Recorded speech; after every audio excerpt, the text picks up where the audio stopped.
প্রিয় শিক্ষার্থীবৃন্দ এবং সম্মানিত অভিভাবকবৃন্দ, আমি Pradip Kumar Nath Karnaphuli public school and college কর্তৃক আয়োজিত অনলাইন ক্লাসের পক্ষ থেকে আপনাদের সবাইকে সুস্বাগতম।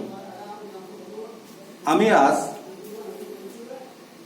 নবম ও দশম শ্রেণীর বাংলাদেশ ও বিশ্ব পরিচয় নামক বিষয়ে চতুর্থ অধ্যায় থেকে বাংলাদেশের ভূপ্রকৃতি নিয়ে এবং জলবায়ু নিয়ে আলোচনা করছি। আজকের এই বিষয়টি দশম শ্রেণীর প্রাক নির্বাচনী পরীক্ষায় সিলেবাসের অন্তর্ভুক্ত হলেও নবম শ্রেণীতে অধ্যয়নরত শিক্ষার্থীরাও এই বিষয়টা ফলো করলে সবারই উপকার হবে বলে আমার ধারণা। নিশ্চয় তোমরা দেখতে পাচ্ছ আমার হাতে একটা পাঠ্যপুস্তক আছে। এই পাঠ্যপুস্তকটা যারা তোমরা নবম ও দশম শ্রেণীতে অধ্যয়নরত আছো, তোমাদের প্রত্যেকের বিজ্ঞান বিভাগের ছাত্ররা যারা, তাদের জন্য প্রযোজ্য।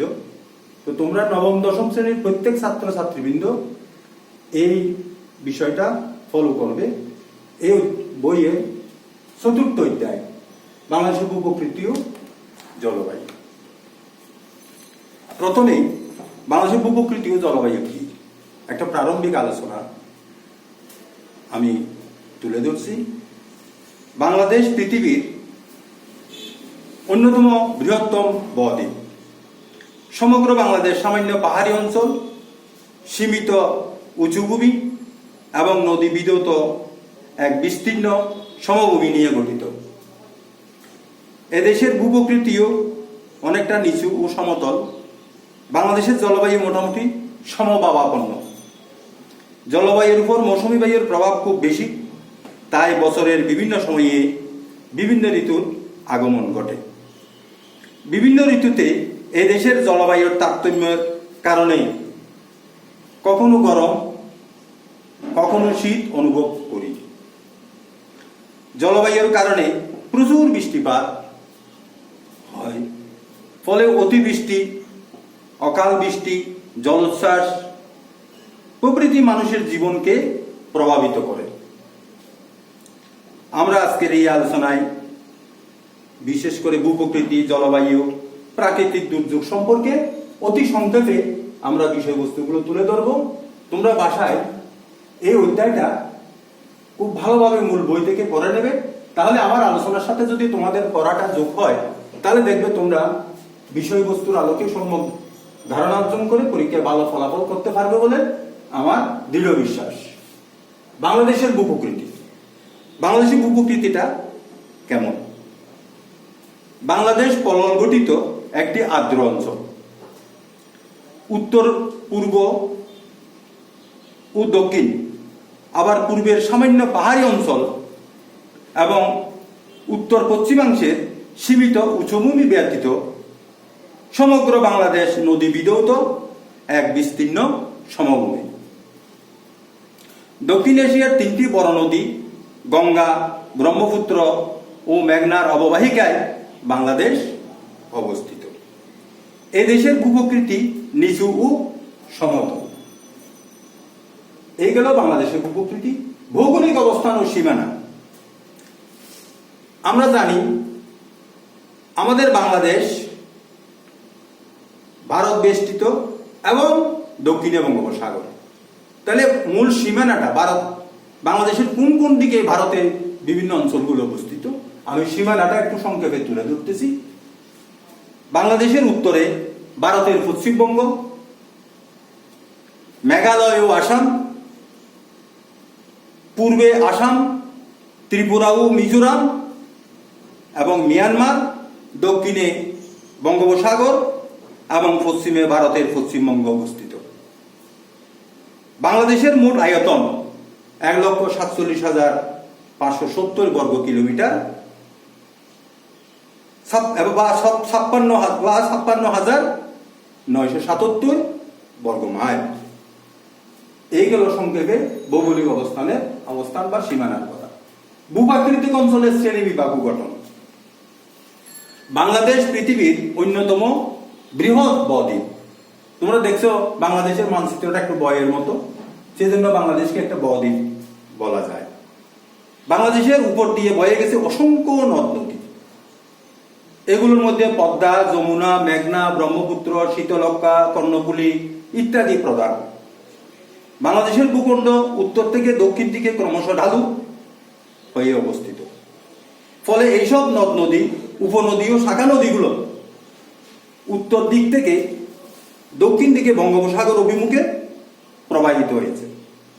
বাংলাদেশের উত্তর পূর্ব ও দক্ষিণ পূর্বাংশে পাহাড়ি অংশ ব্যতীত প্রায় সমগ্র দেশটি এইসব নদ নদীর পলল দ্বারা গঠিত সমভূমি। বাংলাদেশের প্রায় সমগ্র অঞ্চল এক বিস্তীর্ণ সমভূমি।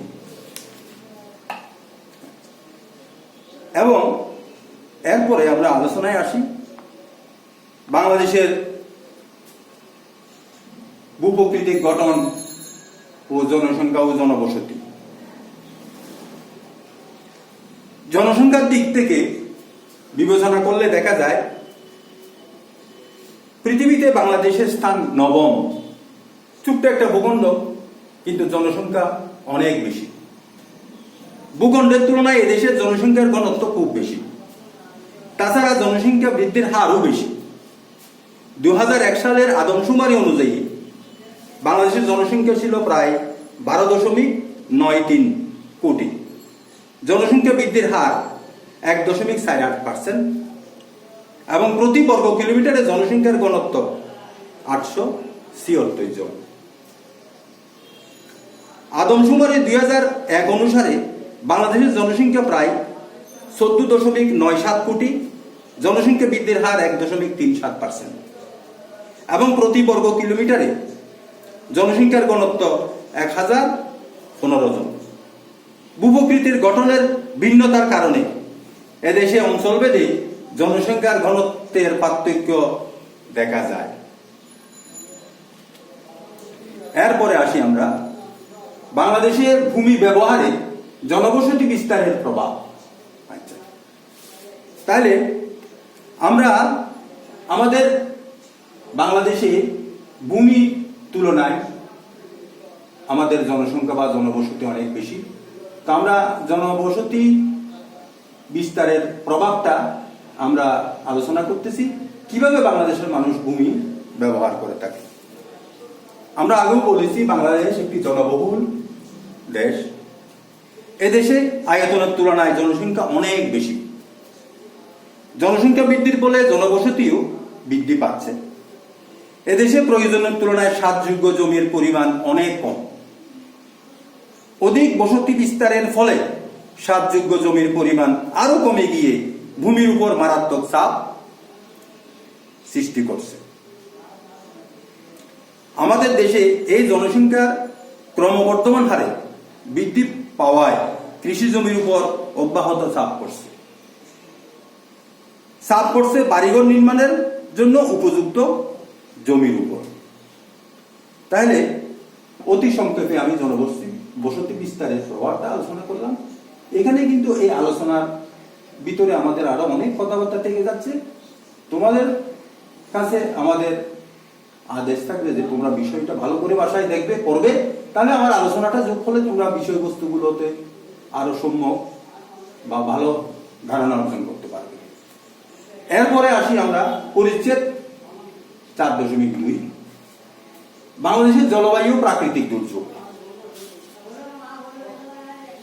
তোমরা জানো বাংলাদেশ একটি প্রাকৃতিক দুর্যোগের দেশ। বন্যা, খরা, জলোচ্ছ্বাস, ভূমিকম্প, প্রাকৃতিক দুর্যোগ এবং বিভিন্ন ধরনের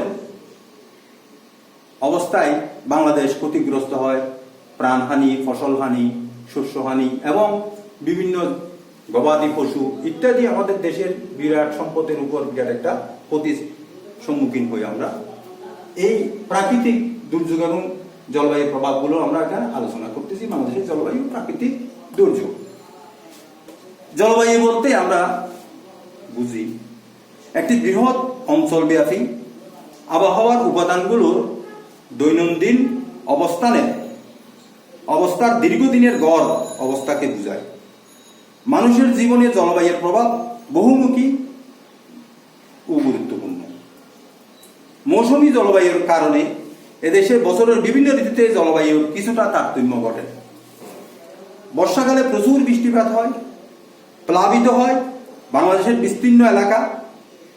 এতে অতিবৃষ্টি, অকাল বন্যা প্রভৃতি দেখা দেয়। জলবায়ুর পরিবর্তনের ফলে দেখা দেয় নানা প্রাকৃতিক দুর্যোগ। তোমরা দেখেছো কিছুদিন আগেও একটা বড় ধরনের দুর্যোগ আমাদের বাংলাদেশের উপর দিয়ে বয়ে গেছে, তবে তেমন ক্ষয়ক্ষতি বাংলাদেশে হয়নি। আমাদের সুন্দরবন থাকাতে সুন্দরবন আমাদের বাংলাদেশকে ব্যাপকভাবে রক্ষা করেছে। এরপরে বাংলাদেশ, ভারত, মিয়ানমার, নেপাল, এগুলো দক্ষিণ এশিয়ার বিভিন্ন দেশ। এই দেশগুলোর জলবায়ুর বিস্তারিত বর্ণনা আমাদের পাঠ্যপুস্তকে আছে। আমি বাংলাদেশের জলবায়ুর কিছুটা সংক্ষিপ্ত বর্ণনা তুলে ধরছি। বাংলাদেশের জলবায়ু মোটামুটি উষ্ণ, আর্দ্র ও সমভাবাপন্ন। মৌসুমী জলবায়ুর প্রভাব এখানে এত অধিক যে সামগ্রিকভাবে এই জলবায়ু ক্রান্তীয় মৌসুমী জলবায়ু নামে পরিচিত। এরপরে তোমরা ভারত, মিয়ানমার এবং নেপালের শীতকালীন, গ্রীষ্মকালীন, বর্ষাকালীন বিভিন্ন অবস্থার কথা তোমাদের পাঠ্যপুস্তকে দেওয়া আছে, এগুলো একটু দেখে নিবা। এরপরে আসি আমরা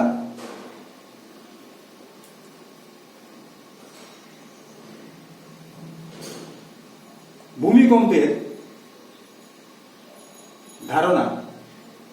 কারণ ভূমিকম্প একটা আকস্মিক দুর্যোগ, এটা একটা প্রাকৃতিক দুর্যোগ ঘটে, তবে এটা কোনো সময় পূর্বাভাস দিয়ে এই ভূমিকম্প হয় না। তাহলে এখানে ভূমিকম্প হঠাৎ করে আসে এবং এই ভূমিকম্পের কারণে আমাদের দেশে প্রচুর জানমালের ক্ষতি হয়। এটা বহু দেশে, বহু অঞ্চলে এই প্রবণতা লক্ষ্য করা যায়। সভ্যতার বহু ধ্বংসলীলার কারণ হিসেবে ভূমিকম্পকে দায়ী করা হয়। ধারণা করা হয় গত 4000 বছরে ভূমিকম্পের ধ্বংসলীলায় পৃথিবীর প্রায় 1,40,00,000 লোক মারা গেছে। ভূমিকম্পের কারণ, ভূমিকম্পের কারণ বলতে গেলে বলা যায়, একটা অনুসন্ধানে বিজ্ঞানীরা খুঁজে বের করেছেন পৃথিবীর বিশেষ কিছু এলাকায় ভূকম্পন বেশি হয়। এই সমস্ত এলাকায় নবীন পর্বতমালা অবস্থিত। পৃথিবীর ব্যবচ্ছেদে দেখা যায় যে ভূত্বক 8টি বড় বড় টুকরা এবং 6টি আঞ্চলিক টুকরা দ্বারা বিভক্ত। এগুলো টেকটনিক প্লেট নামে পরিচিত। ভূপৃষ্ঠে যেসব কারণে ভূমিকম্প হয়ে থাকে তার মধ্যে অন্যতম হলো এই প্লেটগুলো বিভিন্ন রকমের স্থানান্তর বা বিচ্যুতি। ফলাফল, ভূমিকম্পের ফলাফল বিশ্লেষণ করলে দেখা যায় ভূমিকম্পের ফলে পৃথিবীর বহু পরিবর্তন ও ক্ষয়ক্ষতি সাধিত হয়। ভূমিকম্পের প্রত্যক্ষ ও পরোক্ষ ফল সম্বন্ধে সংক্ষেপে কিছু তুলে ধরছি। ভূমিকম্পের ফলে ভূত্বকে অসংখ্য ফাটল এবং চ্যুতির সৃষ্টি হয়। কখনো সমুদ্রতলের অনেক স্থান উপরে ভেসে ওঠে, আবার কখনো স্থলভাগের অনেক স্থান সমুদ্র গর্ভে ডুবে যায়। অনেক সময় নদীর গতি পরিবর্তিত ও বন্ধ হয়ে যায়। ভূমিকম্পের ঝাঁকুনিতে পর্বত গাত্র থেকে বৃহৎ বরফখণ্ড হঠাৎ নিচে পতিত হয় এবং পর্বতের পাদদেশে ব্যাপক ক্ষতি সাধন করে। ভূমিকম্পের ধাক্কায় সমুদ্রের পানি তীর থেকে নিচে নেমে যায় এবং পরক্ষণে ভীষণ গর্জন সহকারে 15-20 মিটার উঁচু হয়ে ঢেউয়ের আকারে উপকূলে এসে আশ্রে পড়ে। এই ধরনের জলোচ্ছ্বাসকে সুনামি বলে। 2004 সালের 26 ডিসেম্বর ভূমিকম্পের ফলে সৃষ্ট সুনামির আঘাতে Indonesia, Malaysia, Sri Lanka, Thailand, Bharat সহ আরো অনেক দেশে ব্যাপক ক্ষয়ক্ষতি ও জানমালের ব্যাপক ক্ষতি সাধিত হয়। বিশ্বে ভূমিকম্প প্রবণ অঞ্চল। প্রশান্ত মহাসাগরের বহিঃসীমানা বরাবর সবচেয়ে বেশি ভূমিকম্প হয় জাপান, ফিলিপাইন, চিলি, এলিসিয়ান দ্বীপপুঞ্জ ও আলাস্কা সবচেয়ে বেশি ভূমিকম্প অঞ্চল বা এলাকা হিসাবে পরিচিত। বাংলাদেশে ভূমিকম্পের কারণ, বাংলাদেশে ভূমিকম্পের কারণ ভৌগোলিক অবস্থানগত কারণে বাংলাদেশ ইন্ডিয়ান ও ইউরোপিয়ান প্লেটের সীমানার কাছে অবস্থিত। এই কারণে বাংলাদেশ ভূমিকম্প অঞ্চল। ভূমির ভূ-অভ্যন্তরীণ কাঠামোগত কারণে বাংলাদেশে ভূ আলোড়নজনিত শক্তি কার্যকর এবং এর ফলে এখানে ভূমিকম্প হয়। মানবসৃষ্ট প্রাকৃতিক কারণে দেশে কিছু অংশ দেবে যাচ্ছে, আবার কিছু অংশ ফেঁপে ফুলে যাচ্ছে। এভাবে ভূস্ফীতির ফলে ভূমিকম্পের সম্ভাবনা বাড়ছে। তাছাড়া অপরিকল্পিতভাবে বহুতল বিশিষ্ট বাড়িঘর নির্মাণ এবং ভূমির উপর যথেচ্ছভাবে আমাদের যত্রতত্র অপরিকল্পিতভাবে বিভিন্ন কর্মকাণ্ড, আমাদের শিল্প কারখানা নির্মাণ, তার ভূমির উপর আমাদের যথেষ্ট পরিমাণে ক্ষতি সাধন এবং এই সমস্ত বিবিধ কারণগুলো বিশ্লেষণ করে দেখা যায় কিছু মানবসৃষ্ট কিছু প্রাকৃতিক কারণে বাংলাদেশে ভূমিকম্পের প্রবণতা দিন দিন বাড়ছে। ঝুঁকি মোকাবেলায়, বাংলাদেশের ঝুঁকি মোকাবেলায় প্রস্তুতি ও পদক্ষেপ। বাংলাদেশে বড় ভূমিকম্পের বিপর্যয় মোকাবেলায় ন্যূনতম আমাদের কোনো প্রস্তুতি নেই। কখন ভূমিকম্প হবে, ভূমিকম্পের পূর্বে করণীয় কি, পরবর্তীতে করণীয় কি, এই সমস্ত ব্যাপারে আমাদের কারো কোনো ধারণা নেই এবং এ ব্যাপারে আমাদের আবহাওয়া অধিদপ্তরও তেমন কিছু পূর্বাভাস বা পূর্বে আমাদের কোনো পূর্বাভাস আমাদের দিতে পারে না। নাজুক উদ্ধার তৎপরতার কারণে মাঝারি মাত্রার ভূমিকম্পেই ঢাকায় মারাত্মক বিপর্যয় নেমে আসতে পারে। কারণ যে হারে গাদাগাদি করে বিল্ডিং, দালান কোঠা, বহুতল বিশিষ্ট ভবন নির্মিত হচ্ছে বিভিন্ন বিভাগীয় শহরে, বিশেষ করে ঢাকা এবং চট্টগ্রাম সহ বিভিন্ন জায়গায়, হঠাৎ ভূমিকম্প বা ঝাঁকুনি শুরু হলে আমাদের দেশে ব্যাপক ভূমিকম্প, বড় ধরনের আঘাত আসতে পারে। এই আঘাতে কতটুকু উদ্ধার কাজ আমরা সহজসাধ্যভাবে করতে পারি সেটা একটা বড় ধরনের চিন্তার বিষয়। অসহায়ভাবে মৃত্যুর শিকার হতে পারে লাখ লাখ মানুষ। জনসংখ্যার ঘনত্ব, অপরিকল্পিত নগরায়ন, অধিক বহুতল ভবন, খোলা জায়গার অভাব, সরু গলিপথ, উদ্ধার উপকরণের দুরবস্থার কারণে রাজধানীতে ভূমিকম্প জনিত ঝুঁকি বাড়ছে। ভূমিকম্পের ঝুঁকি মোকাবেলায় প্রস্তুতি ও পদক্ষেপ। তাহলে আমরা কি প্রস্তুতি ও পদক্ষেপ নিতে পারি? ভূমিকম্পের জন্য যে সকল প্রস্তুতি নেওয়া উচিত তা হলো, যারা নতুন বাড়ি তৈরি করবেন তাদের স্ট্রাকচার ও ডিজাইন করার সময় ন্যাশনাল বিল্ডিং কোড অনুসরণ করতে হবে। দক্ষ প্রকৌশলীর তদারকির মাধ্যমে ভালো নির্মাণ সামগ্রী ব্যবহার করে বাড়ি তৈরি করতে হবে। ভূমিকম্পের প্রস্তুতি স্বরূপ একজন ব্যক্তির করণীয়: বাড়িতে একটি ব্যাটারি চালিত রেডিও, টর্চ বাতি সবসময় রাখা, প্রাথমিক চিকিৎসার সরঞ্জাম প্রস্তুত রাখা, বাড়ির গ্যাস, পানি ও বিদ্যুতের মেইন সুইচ কোথায় তা জেনে রাখা, এগুলো কিভাবে বন্ধ করতে হয় তা শিখে রাখা। এইভাবেই পূর্বেই এই প্রস্তুতিগুলো নিয়ে রাখতে হবে। ভূমিকম্প চলাকালীন সময়ে করণীয়: নিজেকে ধীরে স্থির শান্ত রাখা। ভূমিকম্প চলাকালীন করণীয়ের মধ্যে নিজেকে ধীরে শান্ত রাখা, একতলা দালান হলে দূরে বাইরে চলে যাওয়া এবং কোনো কিছুর লোভে ঘরে অবস্থান না করা এবং বাড়ির বাইরে থাকলে ঘরে প্রবেশ না করা, বহুতল দালানের ভিতর থাকলে এবং যাতে রাতে ভূমিকম্প হলে টেবিল বা খাটের নিচে নিজেকে গুটিয়ে রাখা এবং কাছের জানালা থেকে দূরে থাকা, প্রয়োজনে ঘরের কোণে বা বিল্ডিং এর কলামের গোড়ায় আশ্রয় নেওয়া। ভূমিকম্পের পর একজন সচেতন ব্যক্তির করণীয়: নিজেকে এবং অন্যদের আঘাত পরীক্ষা করা এবং প্রাথমিক চিকিৎসা দেওয়া, ফানি গ্যাস ও বৈদ্যুতিক লাইন পরীক্ষা করা, বাড়ির দরজা জানালা খুলে দেওয়া, রেডিও টেলিভিশন ও অন্যান্য সংবাদ মাধ্যম খোলা রাখা, রাতে দুর্যোগ মোকাবেলায় কেন্দ্রীয়ভাবে প্রসারিত তথ্য শোনা, খালি পাইয়ে চলাফেরা না করা, লুটতরাজ এবং অন্যান্য খারাপ লোক থেকে সাবধান থাকা, এই হচ্ছে আমাদের সচেতন ব্যক্তিদের করণীয়। আজকে আমার আলোচনায় অতি সংক্ষেপে আমি এই চতুর্থ অধ্যায় থেকে বিষয়বস্তুগুলো আমার দৃষ্টিতে আমি একটু সংক্ষেপে তোমাদের কাছে তুলে ধরলাম। তোমরা বাসায় খুব যত্ন সহকারে বিষয়টা ভালো করে পড়বে এবং কিছু বাড়ির কাজ দেওয়া হলো পরিচ্ছেদ 4 এবং 4-2 খুব ভালো করে রিডিং পড়বে। নৈর্ব্যক্তিক 1 থেকে 4 দেওয়া আছে পাঠ্যপুস্তকে, তা একটু নিজেরা সলভ করবে। আর সৃজনশীল প্রশ্নটা 2 নম্বরটা তোমরা নিজেরা বাড়ির কাজ হিসেবে করে রাখবে। আমার আলোচনা আজকে এখানেই শেষ। সবাইকে আমার আন্তরিক প্রীতি ও শুভেচ্ছা জানিয়ে এখানেই আমি শেষ করলাম। সবাইকে ধন্যবাদ।